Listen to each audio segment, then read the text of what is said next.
And I looked at my life. I was like, you're doing great. Like all the stuff that you're doing is much more stable. People aren't stealing from you anymore. You're like, you've got a great group, a mastermind. And by the way, we have a mastermind for our Amazon course for anyone who's interested. You got a great mastermind. You got good men around you that have your back, that are looking out for you. Like everything in your life is good. It's an illusion to chase that one big hit. And I realized this through hanging out with this guy who's a great guy and thinking to myself, man, I'm him. I'm the same guy. I'm chasing this illusion. And when I let that go, I thought, wow, I've arrived again, but now it's more stable. Now I'm at a place where I can start my legacy building, my foundational thinking. And that's what I did.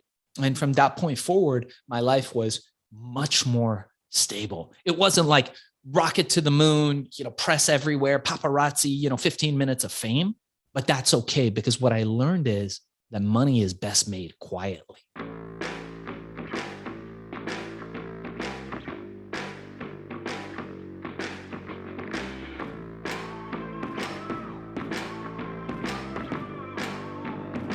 In today's ultra-competitive business world, being a successful entrepreneur or business owner can be very challenging. Fortunately, contemporary times have blessed us with resources for tackling those challenges and getting us to success more quickly than we could have imagined. Welcome to The Root of All Success with the real Jason Duncan, a podcast that explores how the world's most powerful entrepreneurs grow incredible companies. This podcast looks at the 5 keys to unlocking success as an entrepreneur. A successful educator turned entrepreneur, Jason's mission is to use his gifts of teaching and leadership to help others get the results they want out of life. Join Jason every week and learn the keys to grow a truly successful business. Welcome back to another episode of The Root of All Success. I'm the real Jason Duncan, coming to you from my home studio here in the Nashville, Tennessee area. I'm in Gallatin, Tennessee, and I've got a great guest for you today. And I'm going to be honest with you. When I don't remember how we got connected.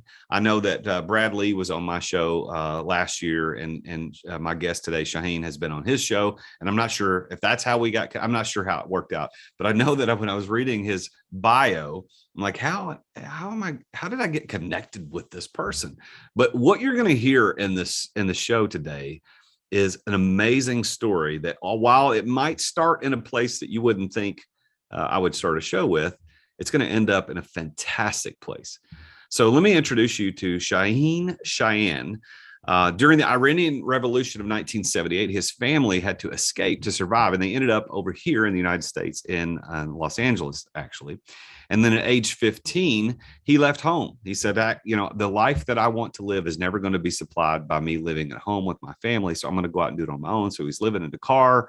And what you're going to hear on the story today is he was able to develop a legendary smart drug known as herbal ecstasy. And it's all legal. He was able to do it legal and made billions of dollars as a result of creating this legal drug that was used in the 90s party scene, the rave scene. It was a competitor to the illegal drugs that were out there, and he was doing it in a legal way.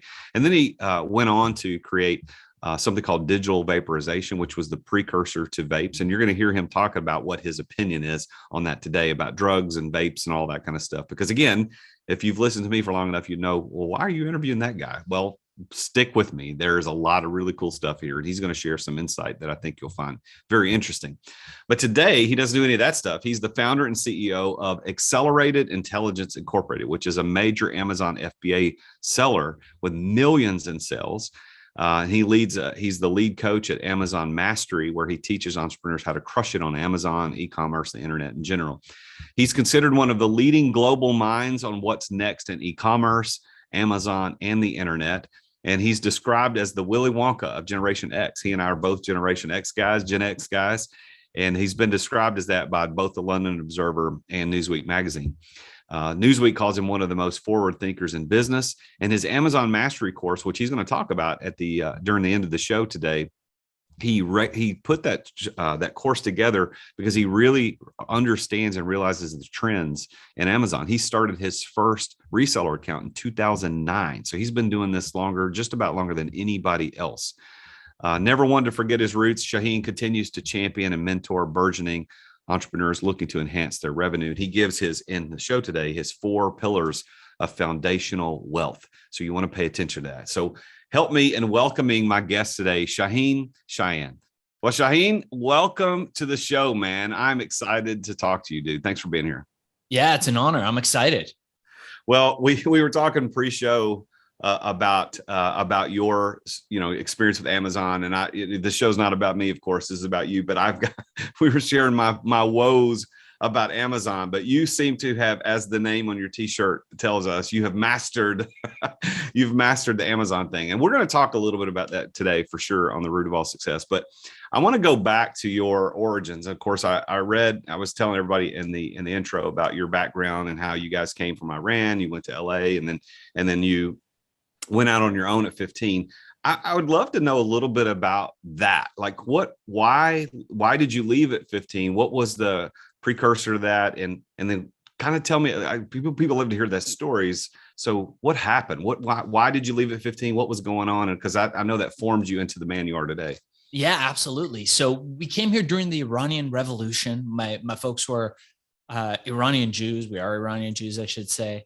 And fearing persecution, they were like, "Hey, let's go somewhere where we can have ultimate freedom to believe whatever we want to believe and do whatever we want to do, and give our kids an opportunity to have a leg up in the world." So we left literally overnight, left everything that we had. My dad worked for a big accounting firm. My mom was working for Lockheed at the time. And we just left and came to the United States with basically the clothes on our back. My dad had to work odd jobs. He worked at a pizza place. He worked at a dry cleaners, which he ended up working for 35 years. And while we were middle class in Iran, we realized that we were super poor in the United States when we got here. We were, lower class, poor working class people. We always had ability to make ends meet because my folks hustled. My dad worked. My mom was a homemaker, but we never had new clothes. We never ate out. It was all very, very conservative living. And they managed to buy a house in an area that was up and coming. By the time I was 15, I saw all this wealth around me. LA was in a boom. There was money everywhere. And as a teenager, I was like, dude, I want some of that. I want the Porsche and the beautiful blonde in the passenger seat driving down PCH. I want the fancy house on the beach. I want all that. And there was no path for me to that. So I decided to leave. Wow. So you just made a big decision. So your parents seemed like when they were in Iran, they were doing pretty well, but to escape what was impending danger and threat of danger and persecution, came over here and then just ended up living in kind of just a hand to mouth, like, paycheck to paycheck life. And you didn't think that was going to lead to the next thing. So when did your entrepreneurial engagement start? When did that happen? Was that as a teenager when you decided at 15, hey, I'm out of here, I'm going to lead to a better life, or I'm going to go start a business? Or what did you do when you left? Well, so that's interesting, because when we came here, it was during Iran-Contra. A lot of prejudice, a lot of people did not like Iranians in the 1980s. And I would go to school, and I thought the purpose of going to school was to get my daily ass kicking. Like, I would go to school every single day, get my ass kicked, just for not being white, just for being brown, just for being from Iran. I get my ass kicked. And every time I got knocked down, I'd come back up. I'd be like, you know what? They might kick my ass today. They might kick my ass tomorrow, but they're not gonna break me. And every single day I became just a little bit tougher. And then I discovered martial arts, and I started training martial arts, and I started learning discipline and how important that was in my life. And through the martial arts and through learning discipline, I began to read other books of other successful people, the old-timey guys. I started reading Napoleon Hill and Og Mandino. I then discovered Tony Robbins and Wayne Dyer and this guy, Stuart Wilde, who wrote this book called The Trick to Money is Having Some. And I called up a bunch of those guys, the ones that were alive, and I got them to mentor me. I made them my friends. And by the time I was 15, I was like, dude, there's got to be a better way. I can't keep doing what I've been doing and succeed in any way. The only where this is going to lead is to like debt and absolute opposite of what I want to achieve. So I had to burn my ships. I remember reading in Think and Grow Rich, where Napoleon Hill talks about how Napoleon burned his ships. And I thought to myself, man, I got to do that. So I just took off. I cut ties with my family, my friends. I had nowhere to live, nowhere to eat, nothing to eat, and just left trying to seek my fame and fortune the way that I always understood that it could be done. So when you just left like that, do you still have any ties with your family at all, or back then? Yeah. No, I didn't talk to anybody. I just left. I was 15. I managed to convince a dude to sell me an old Lincoln Continental, one of the ones with the suicide doors. The thing barely ran, and it broke down on me not too far from where I used to live. And so I would sleep in the car. You could fold down this little area in the back seat, slide into the trunk. I had the pages of all these great self-help books taped to the top of the trunk, the ceiling of the trunk. And I would read it with a flashlight every single day. And I'd be hungry. My stomach would be grumbling. I didn't have enough to eat. I just read those pages every night. And I started learning that you could go to the community college, Santa Monica College down here in LA. And every day they would have something going on where they'd be giving free food. So I was like, this is awesome. And I could go hang out in the classes. Nobody would check, and I'd get free food, and there'd be all kind of girls there. It was spectacular. And they'd have nice showers, and it was fantastic. So I was like, all right, let me do this. I managed to find a mentor, somebody who was quite an impactful person in my life. And through him, I got involved in the electronic music scene, the dance scene, the rave scene that was going on at that time. And quickly I discovered that the musicians, the property owners, the party throwers, the promoters, none of them were making money. But the people who were making money were the drug dealers.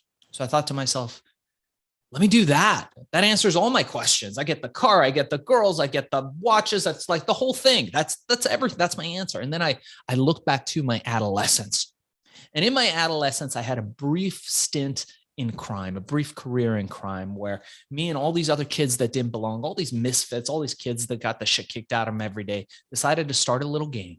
We'd go into the local liquor store and we would steal a bunch of contraband. Well, the little bottles of alcohol and nudie magazines and gum and whatever we could, and we would sell it at school. I quickly learned that I was very good at making money. Making money came easy to me. But I was a terrible effing criminal. I would constantly get caught. Every single time I would get caught. And I remember thinking to myself, dude, you're just bad at crime. Like, you should not be involved in crime. There's people that are good at crime. Let them do crime. Like, crime is not for you. And so now I'm 15. I'm in the club. I'm thinking of selling ecstasy. And I'm thinking to myself, dude, just look back. You're not good at crime. That's crime. It's not going to end well for you. Like, you probably you're going to get caught, man. You got to get caught. You're going to get caught. It's not going to end well. And then it hit me. It was like one of those like light bulb moments where it was like, the biggest party drug at that time was ecstasy. And the supply of it had dried up. I was at the right place at the right time. And all these drug dealers had nothing to sell. So there was a supply issue. I thought, if I could find a legal alternative to this, if I could create a legal version of this using all natural herbs, all organic materials, I could do pretty well if it worked just a little. So I went about the process of discovery. How do you do that? How do you come up with a product? How do you put it in a pill? And I managed somehow. I was broke and without a place to live, getting myself a girlfriend. Her dad was some stuffy superintendent, had some suit and tie job, and he would leave early in the morning. She would sneak me in. As he left through the front door, I would sneak in through the back door, cooking up prototypes in her kitchen and trying them out on all the teenagers in the neighborhood until we got a formula that worked. And then I went into the clubs and I started enlisting the drug dealers. I went up to the scariest guy I saw at that time. I remember my palms sweating, my face sweating, thinking, this dude's going to effing kill me, man. This guy's going to kill me. And just not moving, feet planted to the ground, staring him in the eye until he started selling it. And it worked. Went from one guy to 1,000 guys to tens of thousands of guys. And just short 6 months, a year later, I was making hundreds of millions of dollars We were in all What? the clubs, all the parties, all the raves. Here's it's on the cover of my book, Billion, How I Became King of the Throw Pill Cult. That's a picture of me back in those days, Oh, look taken at the by, hair. yeah, famous photographer, David LaChapelle. For anybody who's interested, my book is out. It's called Billion, How I Became King of the Throw Pill Cult, available on Amazon, Audible, wherever it's found. So if you guys want to check it out, check it out. But I remember I had a collection of exotic cars at that time. Remember, I had nothing. I had a collection of exotic cars, Ferraris, Lamborghinis. I had the new NSX. That was one of my favorite cars. Oh yeah, And accurate. yeah. And I fell asleep. I would sleep like 2 hours. I was in the parking lot of my office. I had 200 employees. All of Venice Beach was employed by me. I mean, if you could fog up a mirror, I'd put a butterfly shirt on you. It said ecstasy. You'd be working for me. And I remember falling asleep on the driver's seat, drooling on the passenger seat of my Lamborghini. Bad luck. Stepping into my office, Sam Donaldson from Nightline was outside waiting to interview me, the great White House correspondent, New York Times, LA Times, Newsweek. We had 2 Newsweek covers, all there to interview me. And the news had gotten out that we had broke $1 billion in revenue. This is pre-internet, pre-social media. What year was this? What year was this? This was in the 90s. It would be like around 95-ish. And how old were you? I was in my teens. So 95, I'd probably be 20. So we're the same age. So we're both Gen Xers, born in 75, right? Yeah, 75. Okay. Yeah. So here you are, Venice Beach. You've created this legal ecstasy drug and you have just broke $1 billion. Yeah. Oh my gosh. Okay. Continue the story. I don't even have a question to ask. Just I didn't want to go over your 2 minutes. I talked forever. Okay. So I walk into the office, like half groggy, just a couple hours of sleep, neck a little stiff. Lamborghinis are not comfortable cars, especially from that era. And I remember thinking to myself, holy, you know what? I have no idea how much $1 billion is. 0. Like, I don't know exactly what that means, like literally. And then I was like, dude, I got to figure out, I got to learn. And it was before internet, you can check it on your phone. I was like, I got to figure out how much $1 billion is before these guys interview me. And the second part of it, my attorney came down. He's like, just tell them it's 350 million. Don't say $1 billion. Don't say $1 billion. I was like, all right. So all the articles and stuff came out and they talked about that. The second thing I learned is that you should really have an accountant, like a good accountant. And I didn't have an accountant. And I quickly started interviewing accountants just to learn. And this is an important lesson, I think, for anybody who's business oriented. Accountants are not the guys that count the cash and separate the cash and the pills in the duffel bags that are stacked in your office to the ceiling. That is not what those guys do. No. So important lesson for me to learn. But those were the times. And I write about it in my book, Billion, How I Became King of the Throw Pill Cult. There was a time where the Yakuza, the Japanese mob, tried to take over our business. We had lots of run-ins with the government. It was a wild time.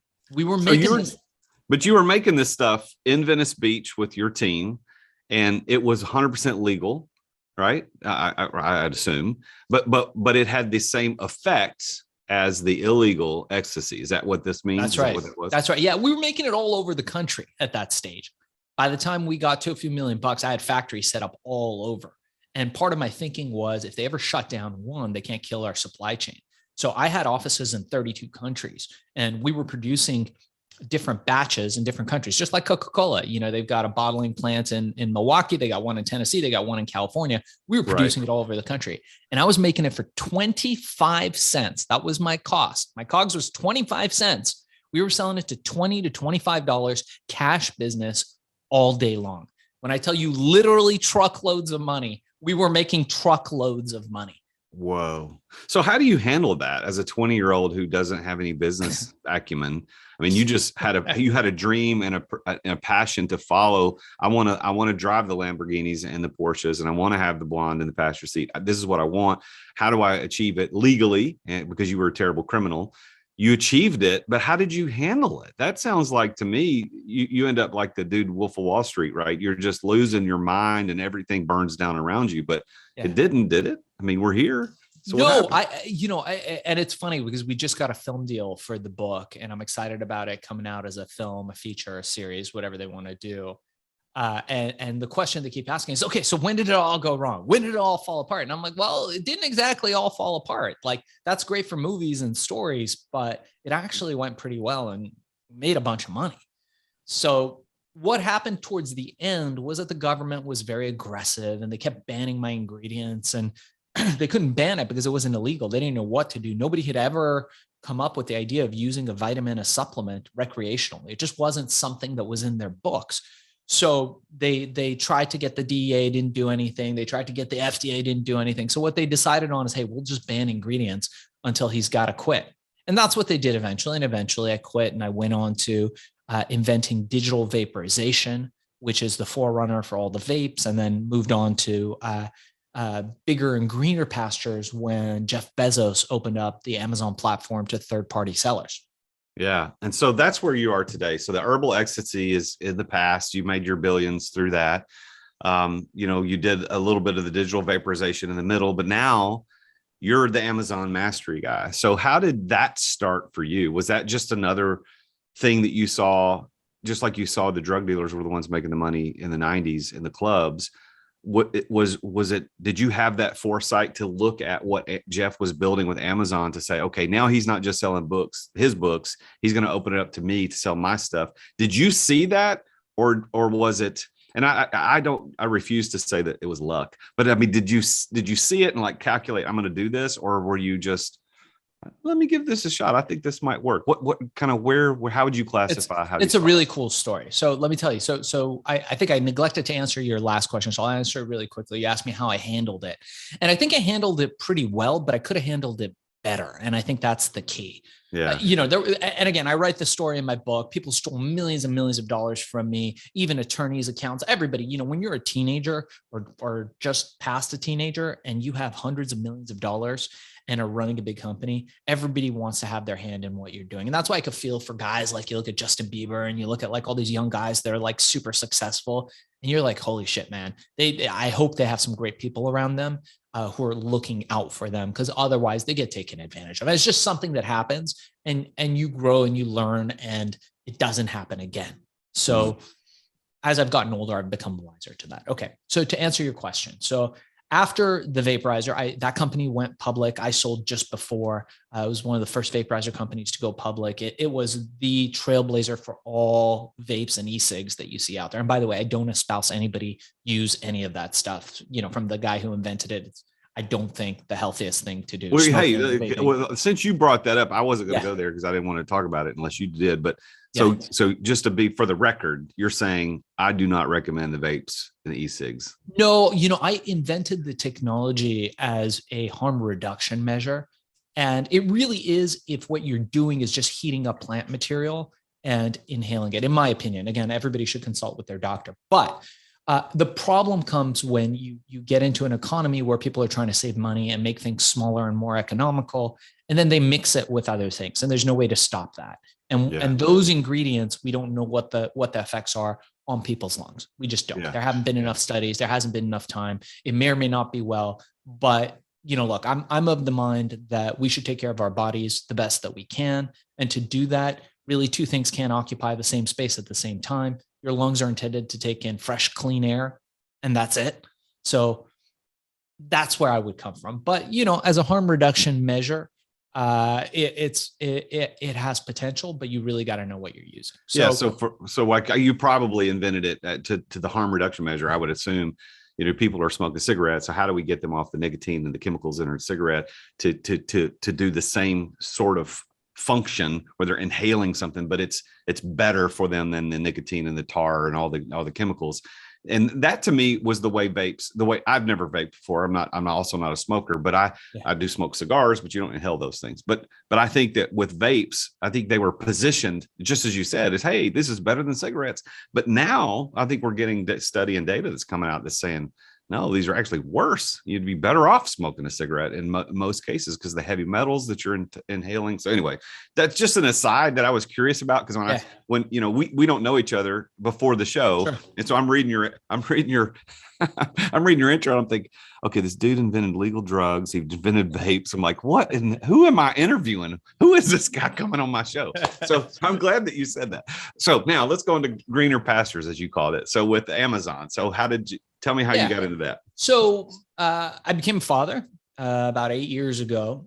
And Congrats. I realized, man, my cognitive performance isn't where it used to be when I was in my 20s. I'm sure you feel that when you get to that age, and just having to be present for another human being in the way that fathers are, it was a crazy time for me. And I remember thinking, man, like, I'm better than this. I'm better than being a low cognitive performer. I need to step up my game. And I did it the way I knew how, which was to invent a supplement, a brain supplement that was one of the best in the world. Still, I feel it still is. It's called Accelerol. It's available on Amazon if anyone wants to try it. EXCELEROL. So I decided that I was going to come out with a supplement. Back in those days, the ingredients were much more expensive than they are now. Now it's much more affordable. But back then it cost $120 retail to buy a box of it. And I thought, it's going to be a tough sell because that's a lot of money, and you got to do it every month for something that really works in the supplement world. And this was back before Bezos was the sexy, strapping bald man that he is now. That was before he was this Wall Street stud. Back then he was a Silicon Valley nerd, or so it seemed. He was very accessible. You could email him, jeff@amazon.com, which, by the way, I'm going to talk to you about that a little bit off air. But you could reach out to Jeff, and Jeff would get back to you. He would return every single email. Sometimes it would take a month or two, but his assistants would get back to you. If you wanted to have a call with him, it wasn't beyond the realm of possibilities. You'd be able to get on the phone. So we heard through the grapevine that Jeff was opening up the platform to third-party sellers. Whereas before, it was just him selling books on there and CDs and DVDs and stuff. Now anybody could sell anything and just give him a little bit of a commission and you're good to go. I'll tell you, it took me, Jason, 15 minutes to start an account, list a product. The whole thing took 15 minutes. So I listed it on there. I didn't think much about it. I was like, oh, this will be cool. I went to sleep. I woke up to thousands of orders. This is back in the day where Amazon was going for user acquisition. They wanted members. So what they were doing is anybody that put anything on there, they would blow hundreds of thousands of dollars of advertising dollars on Google, on Facebook, wherever, to draw in customers, because they didn't care if they bought your products, they bought diapers, they bought cigar accessories, whatever it was, they didn't care as long as that person became an Amazon customer. And they didn't care what it cost. Customer acquisition was fine. It cost them $100, great. $1,000, great. They're going to make it back later. And so what happened was we had hundreds of thousands of dollars worth of orders. And I thought, something about this is very interesting. Let me look more into this Bezos guy. Turns out this guy wasn't a chump. This guy was one of the, if not the smartest guy in the room. He was a disruptor. And what he was doing was taking money from Wall Street and putting it into Silicon Valley, taking cheap money from Wall Street, putting it into Silicon Valley in a way that nobody else had, and creating a disruptive e-commerce environment, something that has never been seen since the likes of Piggly Wiggly. This guy was going to change e-commerce forever. And as I looked at it, the more and more I looked at it, I said, holy cow, this guy is going to create more millionaires, more billionaires in our time than any other e-commerce platform. So I went all in. I decided, you know what I'm going to do? I'm going to put all my eggs in the Amazon basket, and I'm going to learn how to master this platform. And we did. Accelerol became the first and biggest brain supplement on there. We moved on to a product called matcha tea. We're still one of the biggest matcha tea brands out there on Amazon. Oh, really? Selling this, this delicious green tea. Our brand's called Matcha DNA for anybody that's interested. And we sell millions of dollars of it every year. It's one of it's one of the best products out there, but also I think one of the best selling products on Amazon. And then brands started coming to us, companies started coming to us and saying, hey, could you do this for us? Big brands, big companies saying, we're lost in the Amazon ecosphere. We have no idea how this works. We're used to disruption marketing. We're used to knocking on your door in the middle of the Super Bowl and being like, hey, you want some sugar water? No? Okay. 2 more minutes later. Hey, you want some sugar water? Hey, if I make you laugh, will you buy some sugar water? That's what the brands were used to doing. And now Amazon, the great equalizer, had changed everything. A guy like you or me could now come on with our own sugar water and compete with these big companies. Mm-hmm. So what happened? What happened is that all these brands got lost. They had no idea what to do. These big mega companies didn't know how to compete. Their billions and billions of dollars in ad spend didn't matter anymore because anybody with just a little bit of money could compete in the Amazon environment. So now we've got an agency. We're managing all these Fortune 50s, Fortune 500s. VCs are bringing us startups to accelerate them to do the Amazon platform for them. And people are coming to me saying, hey, Shaahin, I want to do this. I'd like to have something on the side, or my wife's out of work. I'd love to have her do this while I'm doing my thing, or my kid, I got to keep my kid out of my hair. I'd love to give him something to do. He doesn't want to work at Starbucks. Can you do this for us? I said, well, no, we charge a lot of money. You can't afford us. So somebody gave me the idea of, hey, put it into an online course. That's what we did. So now we've got a course, a mentoring. It's called FBA Seller Course, FBAsellercourse.com for anybody that's interested. And I created a 1-hour course. It's what anybody needs from A to Z: how to start an Amazon company, where to incorporate, how to get reviews, all that stuff, how to find a product. And you know what? Let's for everybody who's on your show, if you use the code #TheRealJasonDuncan, and I'll give my email, we're going to give that to you for free. It's normally $200, but we're going to give it no credit card needed, nothing like that, no obligation, for free. You guys can reach out to me on my email if that's okay, Jason. Yep. It's darkzess@gmail.com, DARKZESS@gmail.com. Reach out to me and I'll give you the 1-hour course for free. Just mention in the subject heading, The Real Jason Duncan. Man, that's very generous of you. So when did you start the Amazon Mastery? When did you go in? Because Amazon started in the early 90s, mid 90s, I guess. And then when did they open up the platform to third parties and you drop Accelerall on there? It was around 2009. Bezos opened it up to third-party platforms and third-party sellers. And it was on a limited basis. You couldn't sell everything, but there were some things. Supplements were one of the products that they were very interested in getting involved in. So that was an easy one for us to enter. And yeah, Jason, I've been doing this game since 2009, one of the oldest sellers. And now every dude with a TikTok account, I watch the ads hit my account. They're like, want to make money? Want to get rich? Sell Amazon. Look at my Lamborghini. Sell Amazon. Look at my Lamborghini. Amazon. And I'm like, oh man, I've been doing this since 2009. Like this guy. And they do the drop shipping game is the main thing that they do. And it's 99% of the time a scam. So it ends up not netting the customers what they want, but it sells courses. And really the way to make money, I talk about this a lot with my students, is that you got to think of foundational wealth. And that's what we teach. This is just one leg in a 4-pillar foundation. You got to have some money in cash flow positive real estate, which we teach you how to do. You got to have some money in the markets, compounding interest. You got to have a job or a trust fund or some way where you don't have to worry about money.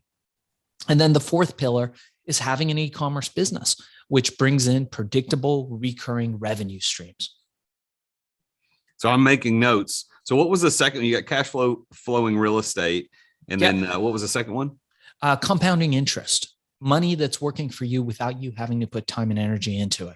And you recommend that in the stock market, or is there another way you recommend? Yeah, so there's lots of ways. I was a trader for a while. I traded futures, commodities, options, those kinds of things. Now I leave that to the professionals. But yeah, anything that's bringing you some amount of money. Some people do dividend investing. Anything where your money is compounding. Like you look at Warren Buffett. The reason why he's one of the richest men in the world and his wealth is so big is because he started investing at such a young age. He started investing when he was just a kid, and that money's compounding still till this day. And the power of that is incredible. So I think what you're saying there, Shaahin, is that these 4 things: the cash flowing real estate, compounding interest, some sort of active hours income, and then some passive income through e-commerce. That sounds to me, as someone like, we're both entrepreneurs at heart, that totally makes sense. And that's why I'm trying to build my empire, my foundational wealth, or generational wealth, as I would refer to it as.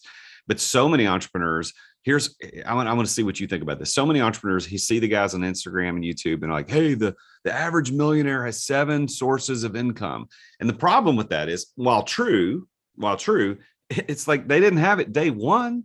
So don't go start 7 things today. Get one. Focus, which stands for follow one course until successful. Get that thing going. And dude, I'm the worst person at following my own advice. But I wonder what you think about this idea of this 7 sources of income or 7 streams of income versus, hey, when you're getting started, just figure out how to get it active hours and then figure out to go to the passive and then do some compounding interest and then do real estate. What do you think? Yeah, I'll tell you. So here's the interesting, and I'll like it to diet. I'm a big fan of taking care of yourself and eating right. And when you look at diet books, they all espouse a very specific thing, right? Eat carnivore, eat vegetarian, eat this, eat that, South Beach diet, keto diet. There's all these different things. And then they sell you shit, right? Excuse my language. They sell you stuff. So why do they do that? Okay, they do that because it's not profitable to tell the truth. What's the truth about diet? The truth about diet is what you should be eating probably is different than what I should be eating. There's some general things, right? We shouldn't eat crap. You shouldn't eat sugar. You shouldn't eat fried foods. Like there's some things that are common across everybody. Like nobody should be eating that stuff. But the amount of that stuff that you could eat and tolerate is going to be different for everybody. So the best diet for you or the best diet for me is going to be so specifically tailored to my body, my DNA, what makes my body feel good, what makes this machine run optimally, that it will never be profitable for somebody to come out with a book like that. They'll make a book for 7 people. It's not going to work. So they have to have these general things. So similar, I'm correlating this to business. In business, people have these ideas where they're like, okay, so just give it to me black and white. Okay, how many, like 7 streams of income, 5 secrets that I need for this. And it's not that way. It's going to be dependent on who you are, your personality, your aptitude, where you are in life. All these things make a difference, right? Are you a father of 3 kids and a family guy? Or are you a single guy that's like traveling the world, living a lifestyle? These things are very different. And what you'll be doing is going to be very different. So yeah, you should have several streams of income. And it's funny, from a guy that's made over $1 billion in his lifetime. And I've lost a lot of it and I've rebuilt myself several times and I've done all that. It hasn't all been, roses. There have been incredible failures in my life where I've been like, fuck, how did I do that? But looking back, I realized there was a period in my life, and this was a period after herbal ecstasy. Remember, teenager, over $1 billion in profit, well documented, money everywhere, traveling around literally with rock stars, movie stars, yachts, private planes, all that stuff. And then looking back, realizing that for a number of years, Shaahin, you've been chasing that for years. Now, after that, I started making good money, like millions and millions of dollars again, and rebuilt myself and very successful. But nothing ever had that pop that company had. And I found myself chasing that. And then one day, and this is very interesting, maybe if he watches this, he'll comment on it, but I was making a movie. I had a film production company and I was making a movie with Vanilla Ice, the rapper, which by the way, still to this day is one of the best selling rappers of all time because of that one song. I think only Eminem has surpassed him because he broke through genres. They played him on all kinds of radio stations. And I was making a film with him. It was a spoof of The Matrix. Terrible film. And it was worse than a B film. I thought it was so bad it would become a cult classic. But I was making this film and I was hanging out with this guy who was at his height one of the most famous musicians of that generation, of that 90s era, for a very brief stint.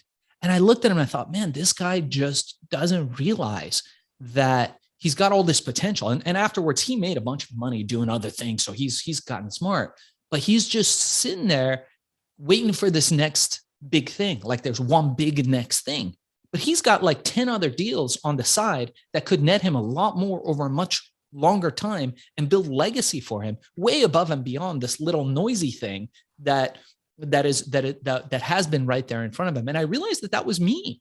I was chasing this idea of this next big thing. And I don't think, especially now in history, that's relevant. And I looked at my life, I was like, you're doing great. Like all the stuff that you're doing is much more stable. People aren't stealing from you anymore. You've got a great group, a mastermind. And by the way, we have a mastermind for our Amazon course for anyone who's interested. You got a great mastermind. You got good men around you that have your back, that are looking out for you. Like everything in your life is good. It's an illusion to chase that one big hit. And I realized this through hanging out with this guy who's a great guy, and thinking to myself, man, I'm him. I'm the same guy. I'm chasing this illusion. And when I let that go, I thought, wow, I've arrived again, but now it's more stable. Now I'm at a place where I can start my legacy building, my foundational thinking. And that's what I did. And from that point forward, my life was much more stable. It wasn't like rocket to the moon, press everywhere, paparazzi, 15 minutes of fame. But that's okay, because what I learned is that money is best made quietly. Ooh, that's a good quote. I was giving you a soundbite there. That's good. The editors will take that and run with it, I'm sure. Mine and yours both. So this is really cool. So you just mentioned the word success a couple of times in that statement, in that story about Vanilla Ice and his success, and then your success, and how you changed what you were chasing in order to get to that success again. So how do you define that word success? What would you say that means to you? Yeah, I got an answer, because I think about this all the time. Success to me is freedom. I chase freedom. I don't chase success. I chase excellence. I don't chase success. And I'll tell you why. For me, the thing that's most important isn't how other people define success. It's actually not even how I define success. All that matters for me is having freedom to do what I want, when I want, with who I want, and how I want.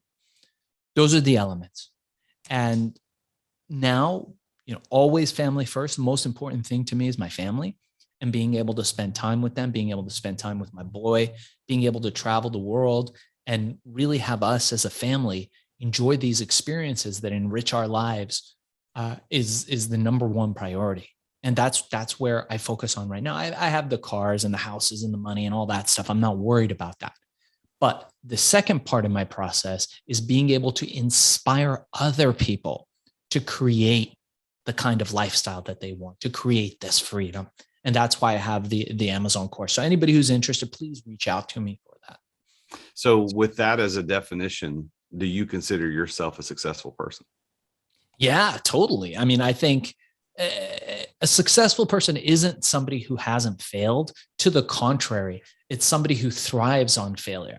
And I think that's one of the qualities that I've learned about myself, is that I'm still that kid. And I write about this in my book. I'm still that kid who's getting knocked down in the playground. And every knockdown, every time I'm knocked down in that playground, I get back up. It makes me tougher. Every time they hit me, they don't kill me. It makes me stronger. And it's that type of resilience that I feel, for a great part, is missing from our current society, from all this like woke culture, all this like, hey, everybody's okay and you get a prize just for participating. It's like the business world doesn't work that way. That's not how the world works. The world is predatory. The world is aggressive. There are people out there waiting to have your lunch, and you have to be aggressive. You have to be ruthless. And when I say ruthless, I don't mean in your attack to other people. It's good to be kind. It's good to be loving to other people, but you have to be ruthless to yourself. You have to be ruthless in your own discipline, in how you go out there and you approach your life, your business. And that's where the part comes in, where you don't chase money. You don't chase success. You chase excellence. And then the world comes to you. Us Gen Xers, we're the forgotten generation. Nobody pays attention to us anymore. It's the boomers we're paid attention to, and then the millennials are paid attention to. But we're in that in between, and we didn't get the trophy for showing up. We were told that we weren't any good at it. I don't think you should play soccer, son. You're not that good. That was the conversations we had.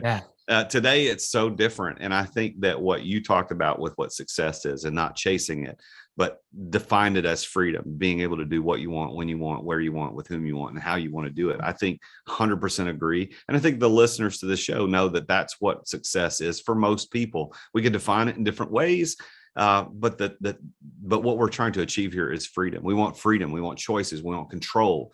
over our destiny. And if entrepreneurs will build their businesses the right way, set them up correctly, scale them correctly, they can have that. And I love that that's what you're talking about. As someone who's eclipsed my success with lots of zeros on the end of it, I am appreciative of the fact that you and I agree on those points of what success is. So now I want to kind of turn, for the last few minutes of our show together, I want to turn our attention to my theory of success, my theory on how entrepreneurs like you, like me, and like the listeners, how do they achieve success? So I've got this theory, Shaahin. I spent years as an entrepreneur, an accidental entrepreneur, creating a successful company, and then going, how did I do this? And I started interviewing other people. How did you do it? How did you do it? And I found that these 5 keys started showing up in every single person's story, no matter what kind of business they built, whether it was legal drugs or whether it was, selling airplanes or real estate, whatever it happened to be. These 5 keys showed up every single time that they unlocked success. So when I discovered that and started seeing it happen, when I started the podcast, I thought, that's what I want to talk about.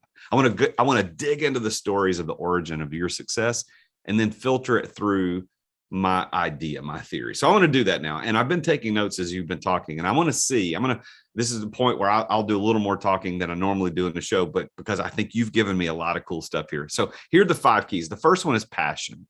I believe that passion means willing to endure. That's actually where the word comes from. It means willing to endure. So if I look at your story, you unlock success because of your willingness to endure. You left home at 15 with nothing just because you wanted something. You laid in the back seat and in the trunk of that Lincoln Continental, looking at the top of the trunk with a flashlight, reading those books, reading those inspirational people. To me, your life tells me that passion absolutely is a key to your unbelievable success, not only financially, but in a family. Do you agree that passion was one of your keys? So it's interesting. The way you define it as a willingness to endure, I would say yes. I think the way it's typically defined, I would say maybe not as much. And the reason for that is passion is a real big keyword now. Yep. And especially a keyword with like this kind of entrepreneurial set. Why, as Scott Adams very aptly says in his books, that for most of these guys, you look at a guy like Elon Musk, you look at a guy like Mark Zuckerberg, and a reporter goes to them and says, hey, what's the secret to your success? And that guy, Elon, or that guy, Mark, is standing there, or Bill Gates kind of guy is looking at them and going, dude, like, I'm just effing so much smarter than you. I'm so much, I work harder than you. I'm smarter than you. And I've got these advantages that you don't have. That's not PC. They can't say that because it makes the other people look small and them look big, and they look like big a-holes on TV. So what do they say? The excuse that they give is something that's achievable to anybody. That's usually a cop-out. And they say, I'm just passionate. And if you're passionate about something, anything could happen. And I'll tell you this, I've got friends that are millionaires. I've got a couple friends that are actual billionaires. And the thing that they do, the businesses that they have, goose egg, zero passion for. They're passionate about the business. They're passionate about making the money. They're passionate about making deals, being in the buzz, doing all that stuff. But the businesses that they're in, their level of passion for it is like, so in that way, I think that's a long answer, but yeah, willingness to endure, resilience, absolutely. The way we traditionally look at passion, maybe no. Yeah. So, and that's exactly why I defined it the way I did, because so many people just say, follow your passion. No, listen, if you happen to like it and you have what most people consider passionate about something, that's icing on the cake. That's fantastic. But that's not the key to success. The key to success starts with your ability and willingness to endure or even suffer for the thing you're trying to build. Because if you're going to quit, you're going to give up, you're never going to be successful. So that's the first key. The second key that I talk about is being at the right place at the right time. And you actually use that phrase in your story, that in the 90s, when you were going to these raves, going to these parties, going to these clubs, you were at the right place at the right time because the drug supply. Now, of course, that's a negative thing, but the supply broke down, and you happened to be at the right place at the right time and took advantage of that, which is what your book Billion talks about. So I love that is absolutely key. If you disagree with me, we're going to have words, because that is absolutely key, because you said it. You said it in your conversation. So the second key is being in the right place at the right time. Here's the third. The third is knowing the right people. And the weird thing about this key is what I find is that a lot of people, when I say that, they think, well, I'm just waiting on that right person. And they're usually thinking about it in terms of a positive person. If Bill Gates would just take my phone call, if Elon Musk would just take my phone call, he could be the right person. Well, sometimes the right people are the bullies that knock you down the playground. And you talked about that a lot in your story, is that you are who you are because you got knocked down, and it actually prepared you for success, which is one of the other keys I'll talk about in a minute. But is there anybody else in your story that you can look back, positive or negative, and go, yes, she or he are huge, huge keys to my success? Yeah, absolutely. So I think, and I love that, being at the right place at the right time and then knowing the right people. I think I agree with both of those. The first one I talk about in my book, I call it the principle of synchronicity. Also a great song by the Police. And knowing the right people is about your network, which also absolutely, these all work, and they all fall into line with the work of Professor Barabasi, who wrote the book Success Formula, something I'd recommend to you, where he's, from an academic standpoint, broken down the secrets to success. And his book is called The Success Formula. Fantastic book. He'd be a great guy to get on your show as well. We're going to have him on Hack and Grow Rich, which is our show. But he'd be a great guy to get on as well. Knowing the right people. For me, my first mentor, Ed Lawson, who was a great civil rights activist of the time, and just a unique human being, was a big mentor and an impact on my life. After that, I traveled to Mexico and hung out with the shamans and medicine men. They don't call themselves shamans, but the medicine men of Mexico, a guy named Ejecatel. I made a film about him called Serpent in the Sun. He was a good impact on my life. Stuart Wilde, the great author of The Trick to Money is Having Some, a British author, was a big impact in my life. So all these guys kind of made up the fabric of the belief system that I have now. Well, I'm writing these books down, and I hope that listeners are writing them down too. I love to read, and some of the books you're mentioning I've not heard of before, so I'm going to have to go take a look at these. The final two keys, I'll kind of combine these. You got passion, place, and people, and they're all P's, by the way, because I was a former pastor and school teacher, so alliteration helps me remember stuff. But you got passion, be in the right place at the right time, knowing the right people. The last two are preparation and plan. And so the preparation is all about do you have the know-how to pull off what you're doing? And what I think about your preparation was that you did experience, immigration from one country to another early on in your life because of potential threats to your livelihood, to your ability to live free. You live here, and then you saw that the threat to your future was staying at home. And so you left that. And then the bullies knocking you on the playground, all of that prepared you to be successful. And then herbal ecstasy prepared you to make sure that you did the next couple of businesses the right way, because you don't want people stealing from you, because the plan, which is the fifth key, is all about how are you going to afford this? How are you going to make the money to do this? How are you going to get the financial resources? So you experience by not having the accountant, because all you had was a guy handling the duffel bags full of dollar bills. You learned and prepared and had a plan now to do your next one. So those are my 5 keys. I think they line up quite nicely with your story of success. Do you feel like there's another key to your success that you could share with everybody today? I think that's it. I mean, I think at the end of the day, you got to realize what you want in life. When you realize what you want, you got to realize why you want it. And then you've got to just take action. You've got to take crazy, and by crazy, I mean something that's really impactful. You got to make a big action. And then it's about failure. It's not about success. It's about finding out where you go wrong and then making those tweaks until it starts to go right for you. Yeah. It's a common mistake. Like, it's a rookie mistake to think that you're going to go out there and do something new and that you're going to succeed from the get-go. And if you fail, it just wasn't meant to be. Those are the people that fail. The people that succeed go out there and they know what they want. They know why they want it. And they're willing to hit that nail on the head as many times to make it go through that board. They might hit it with a rock. They might hit it with a hammer. They might have to hit it with a sledgehammer. They might have to drop a nuclear bomb, but that nail's going through that piece of wood. And if you come at it with that attitude, you can't fail, because it works, because we work it. It's going to work. When people go, okay, let me try it and see if it works. I say, that's not how this works. This works. It works because you work it. You go out there and you make it happen. So you don't tell me, I'm going to go out there and see how it's going to go. You say, I'm going to go out there and I'm going to make this succeed. And I might fail today. I might fail tomorrow. They might knock me down today. Competition might come. They might close my account. They might do this. They might do that. But regardless of what they do, I'm going to get up. I'm going to fix it. And I'm going to come out ahead. And if you have that attitude, you can't lose.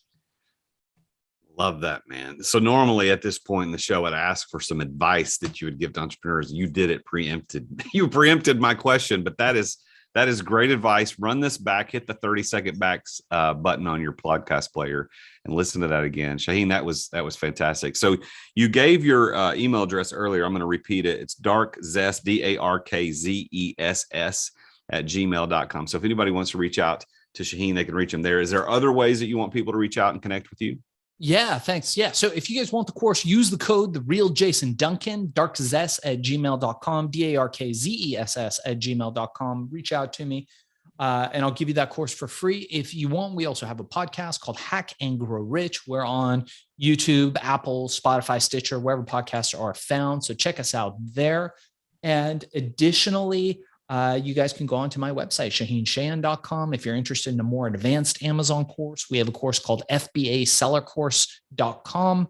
You can check that out. And if I can help you in any way, you want to have a conversation, set up a time to talk to me, I'm available. If you want to succeed, I'm there to inspire. So reach out to me and we can have a conversation. Well, Shaahin, it's been such a pleasure meeting you, man. This has been, the conversation went in so many different directions than I might have imagined. And all were much more pleasant than I would have thought we were going. It's so good to talk to you. I don't know how we got connected. We were talking pre-show, like who originally connected us, how you ended up on the show today. But I'm very glad that we did it. I think it's for the betterment of the listeners, for the betterment of me. I'm glad to know you, glad to meet you. And I look forward to maybe you and I working on some stuff together in the future. So thank you so much for being here, man. It's been an honor. Thanks. My honor. I appreciate it. Well, there you have it. Another very successful entrepreneur sharing his story of success. And he defines success as freedom, the freedom to do what you want, when you want, where you want, how you want to do it. And I think that a lot of you would probably agree with that as a definition of success. I mean, the stories that he shared were so unbelievable, but they are absolutely 100% true. What he's been able to accomplish and build over these last, 2 decades, 3 decades is really phenomenal what he's been able to accomplish. So congratulations to Shaahin and all his success. And I'm glad that you were able to listen today and listen to what listen to his story of success. Now, I want to remind you, he's given away this course. He's got the FBA Seller Course. You go to FBASellerCourse.com. That's FBASellerCourse.com. And you can read about that course. It's normally $200, but you get it for free if you just email him at darkzess, that's DARKZESS.com, and just put The Real Jason Duncan in the email and say you want the course for free, and he'll send it over to you. So it's very, very nice of him to do that. And then he's got his own podcast called Hack and Grow Rich. So go over there, subscribe, and listen to that. So thank you for listening today. Tune in again next week when I will interview yet another amazingly successful entrepreneur about his or her journey to success. Until then, I'm The Real Jason Duncan, and Jesus is King. See you next time. Thank you for listening to another edition of The Root of All Success with The Real Jason Duncan. If you've enjoyed this week's episode, we invite you to visit therootofallsuccess.com to access the show notes and other helpful resources. Take charge of your business. Grow it from great to incredible. Join us again next time here on The Root of All Success.